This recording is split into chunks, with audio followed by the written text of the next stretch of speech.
Hello प्यारे बच्चों, तो आप लोग कैसे हो। उम्मीद करता हूँ आप लोग बहुत बढ़िया होंगे, जहाँ होंगे अपनी पढ़ाई में व्यस्त होंगे। तो बच्चों, आज हम आप लोग सीखेंगे भाषा। भाषा किसे कहते हैं, भाषा के कितने रूप होते हैं। तो बच्चों, यदि चैनल पर नए हैं तो चैनल को सब्सक्राइब कर लें, बेल आइकन को प्रेस कर लें। इससे फ़ायदा आप क्या होगा, जो भी वीडियो अपलोड किया जाएगा सबसे पहले आप तक पहुंचेगा।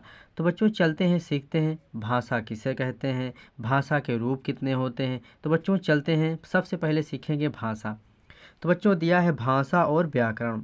भाषा किसे कहते हैं, तो बच्चों जैसे दिया है, भाषा के माध्यम से मन की बातें प्रकट की जाती है। भाषा के माध्यम से मन की बातें प्रकट की जाती है। हम अपने मन की बातें बोलकर बताते हैं। हम लिखकर भी मन की बातें बताते हैं। हम दूसरों की बातें सुनकर समझते हैं। हम पढ़कर भी दूसरों की बातें जान लेते हैं। ऐसा हम भाषा के द्वारा करते हैं। जैसे आगे दिया है बच्चों,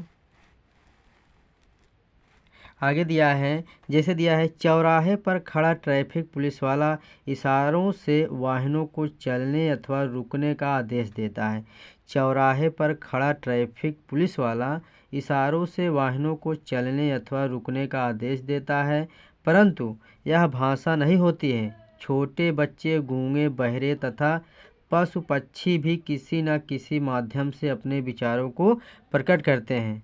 अतः हम कह सकते हैं कि मन की बात अतः हम कह सकते हैं कि मन की बात दूसरों तक पहुंचाने तथा दूसरों की बात को समझने का साधन भाषा कहलाता है।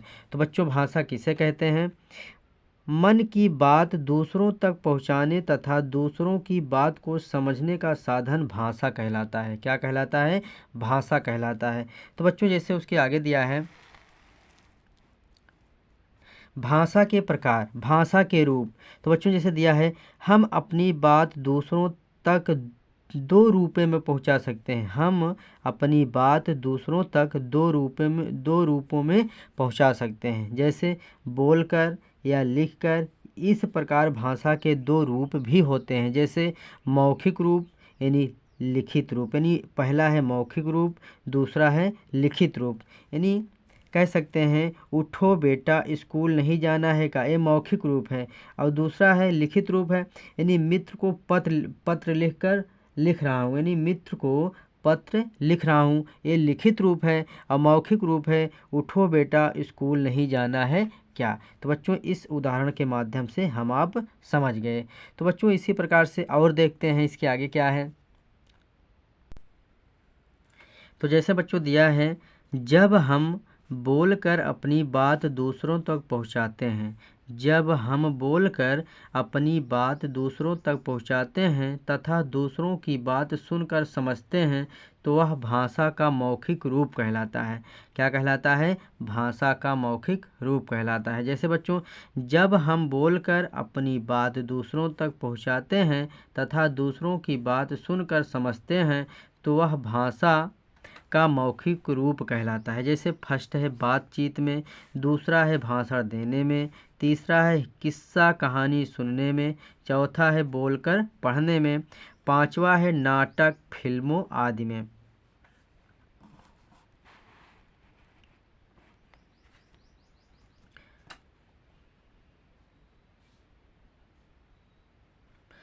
आगे है बच्चों, दिया है, जब हम किसी भी लिखित रूप द्वारा अपने विचार दूसरों तक पहुंचाते हैं। जब हम किसी भी लिखित रूप द्वारा अपने विचार दूसरों तक पहुंचाते हैं तथा दूसरा उसे पढ़कर उसका अर्थ समझता है, तो वह भाषा का लिखित रूप कहलाता है। जैसे लिखित भाषा का हम प्रयोग करते हैं, जैसे बच्चों पहला दिया है, कविता, कहानी, पत्र आदि लिखने में। दूसरा है समाचार, सूचना या आदेश आदि के लिए। तीसरा है परीक्षा में प्रश्नों के उत्तर लिखने में। चौथा है गृह कार्य पूरा करने में। तो बच्चों, उम्मीद करता हूँ आप लोगों को भाषा और भाषा के रूप कितने होते हैं आपको ज़रूर समझ में आया होगा। तो बच्चों, यदि चैनल पर नए हैं तो चैनल को सब्सक्राइब कर लें, बेल आइकन को प्रेस कर लें। इससे फ़ायदा आपको क्या होगा, जो भी वीडियो अपलोड किया जाएगा सबसे पहले आप तक पहुंचेगा।